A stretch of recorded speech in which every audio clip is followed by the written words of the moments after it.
personality as a cultural legacy for major importance.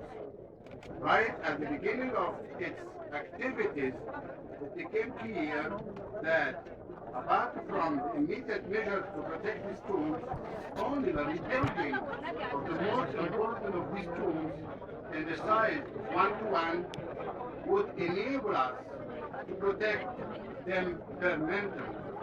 Accordingly, we came here in this significant place in the western bank of the city of Luxor to celebrate the inauguration of the facsimile of the famous tomb of King Tutankhamun just beside the house of the great Egyptologist Howard Carter. The idea of creating a facsimile was firstly rejected by a group of Egyptologists with the argument that nobody wants to visit a replica. In order to convince these specialists that facsimiles are attractive to visitors, the society engaged an exhibition called The Quest for Immortality that turned major cities in the United States and in Europe between 2000 and 2006. The major attraction of the exhibition was the facsimile of the concept for rebuilding of the pharaonic tomb in Egypt, tomb of Pharaoh, the great Pharaoh Thutmose III, produced by Factum Art in Madrid.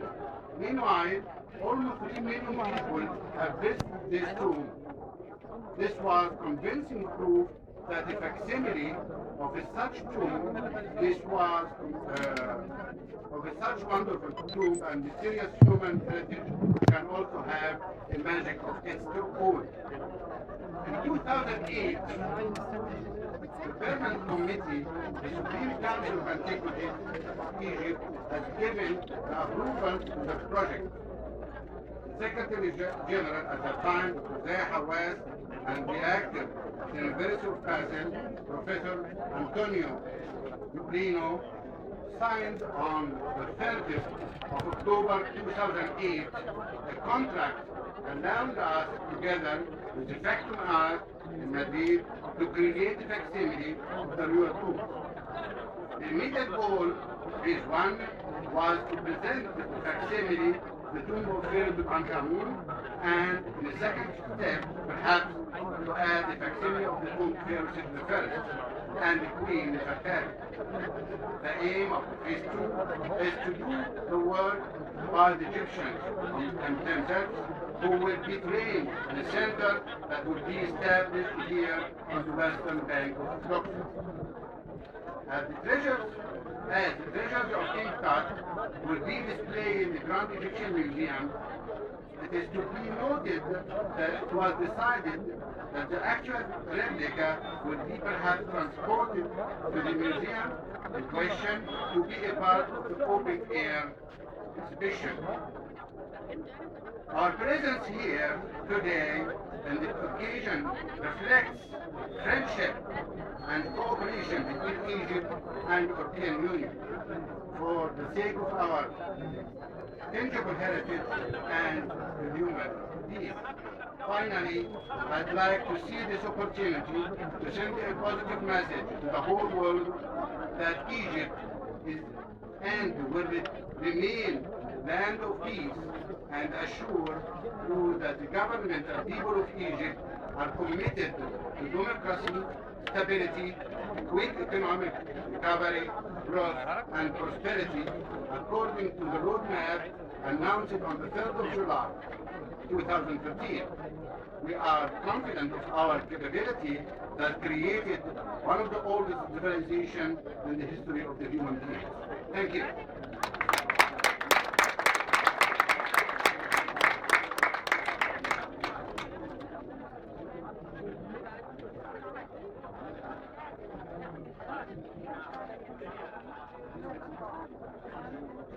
Ministers, Governor, ambassadors, dear colleagues, ladies and gentlemen, we are here to inaugurate a project that has taken a long way, and we are extremely happy about the success that we are celebrating today.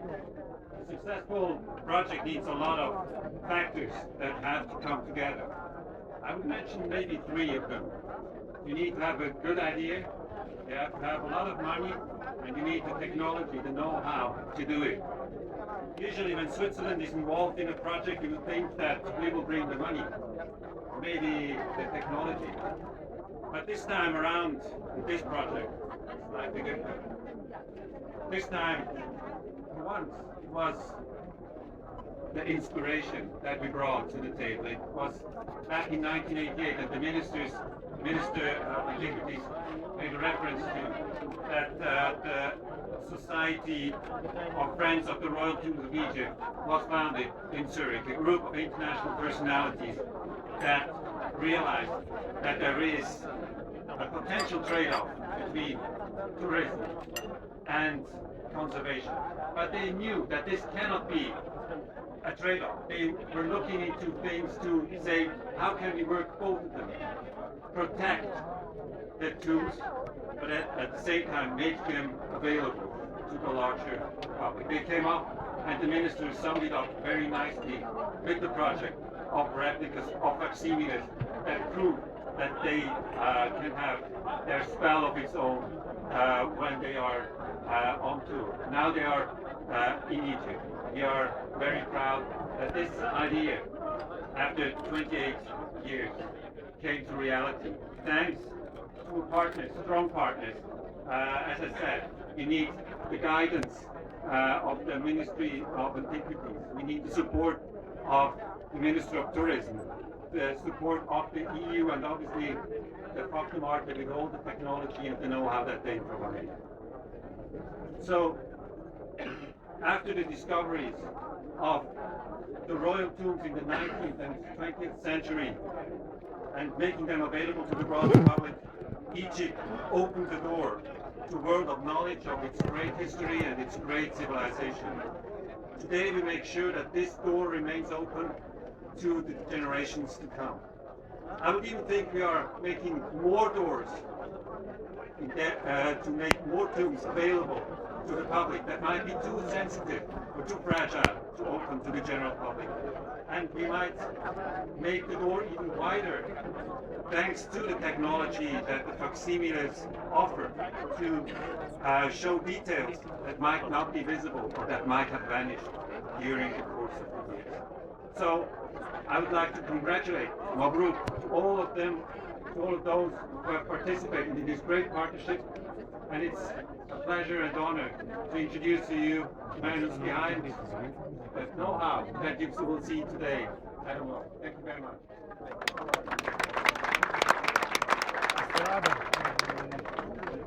Thank you very much. I feel somewhat overwhelmed by the number of people and by the emotion that I've witnessed. But it's a great honour for me and my team in Madrid, for all the people who've worked on this project, who have been bestowed with the task of actually working out how to develop the technology, how to develop the processes that we've done to make this too. But I have a dream. The dream is that tourists will come back in large numbers, that people will go to the Valley of the Kings and will see the tomb of Tutankhamun, and will come here and see the facsimile, and that the visitors will start talking about how to preserve these tombs. The tombs were painted by great craftsmen over 3,000 years ago, and they were painted to last for eternity. It's an important part of their message. But they were never painted to be visited. And as has been said by the speakers before, it's the dynamic nature that the visitors introduce to the tomb that puts pressure on the fabric, the material fabric of the tombs.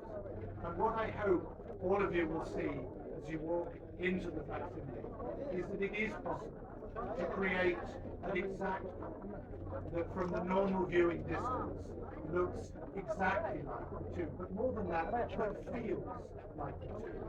That we've had a great opportunity to create a space that now is part tomb and part museum.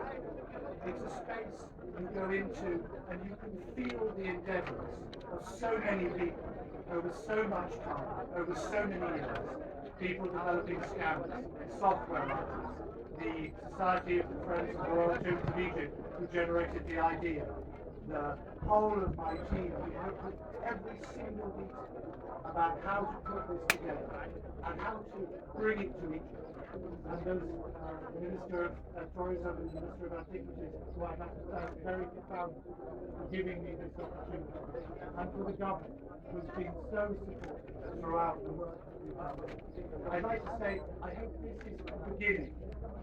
As the Financial Times said, this could be the watershed moment where, for the first time, the visitors can really start to talk about sustainable tourism, about how you can actually preserve, how you can use and be proactive in your interest, how the visitor's money can help to preserve the Valley of the Kings itself.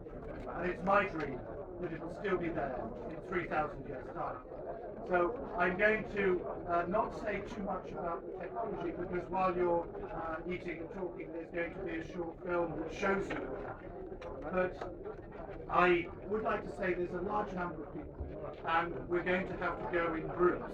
So I think the tomb can receive about 30 people at a time, and I'd be very grateful if the groups could sort of be self-organising and that people can visit to make it a really positive experience for everyone.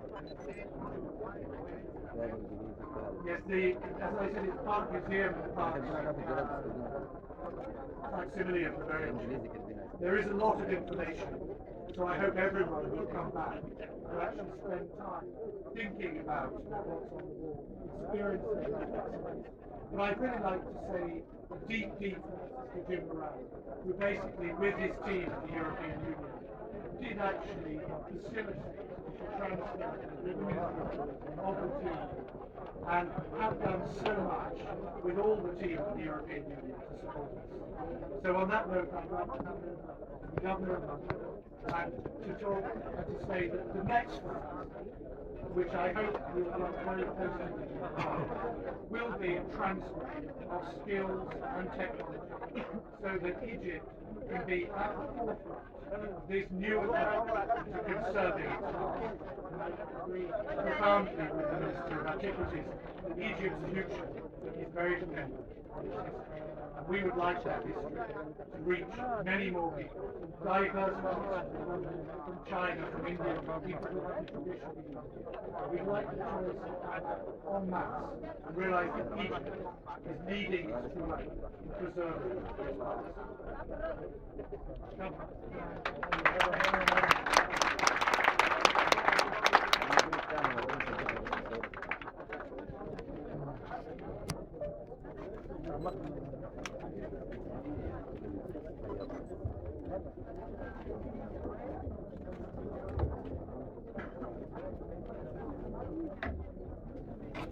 Your Excellency, Shamda Adwa, Minister of Tourism, Your Excellency, Dr. Muhammad Ibrahim, the Minister of Antiquities, Your Excellency James Moran, the Ambassador of European Union in Cairo, all dear Ambassador, ladies and gentlemen, it gives me a great pleasure to welcome you all at Tiba, the capital of ancient Egypt, for more than 2,000 years, where the ancient Egyptians would build up one of the greatest human civilization on the banks of our great and everlasting Nile.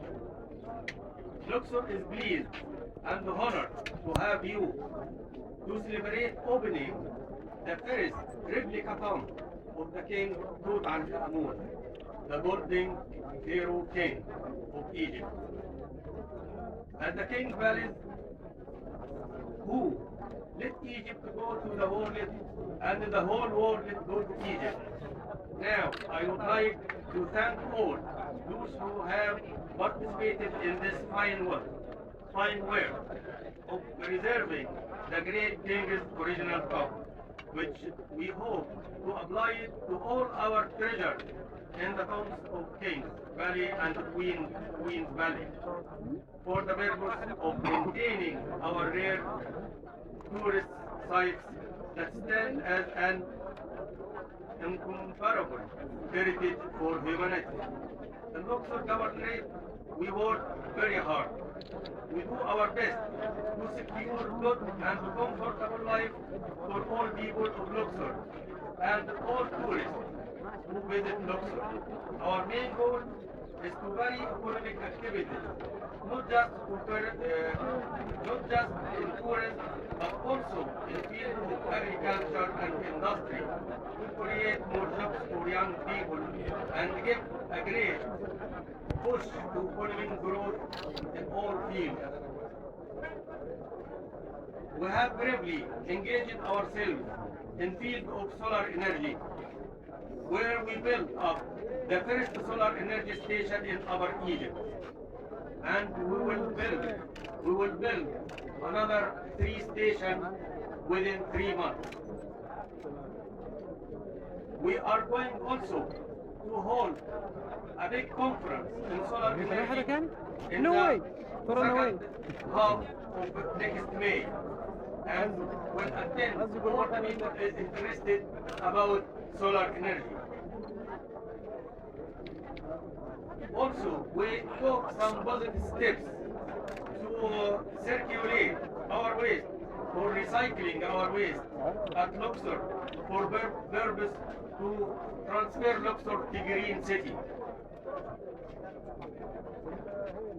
And in the field of security, we start establishing our about 157 security cameras, covers Luxor, covers all sites, monument sites to secure our tourists.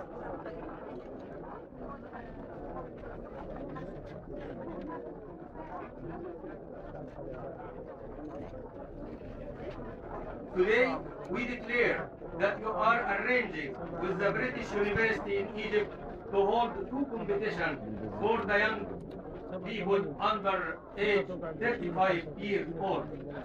The purpose of presenting papers and studies on the high quality of life at Luxor. The first entitled is Luxor, the land of civilization, and the second is branding Luxor and copyright. This will start within 2 months. Finally, we and you should feel happy with this word, fine word. I wish you and my dear guests every success, and I am sure that Luxor is opening their arms to all visitors from all the world. And I wish you all the best. Thank you and goodbye.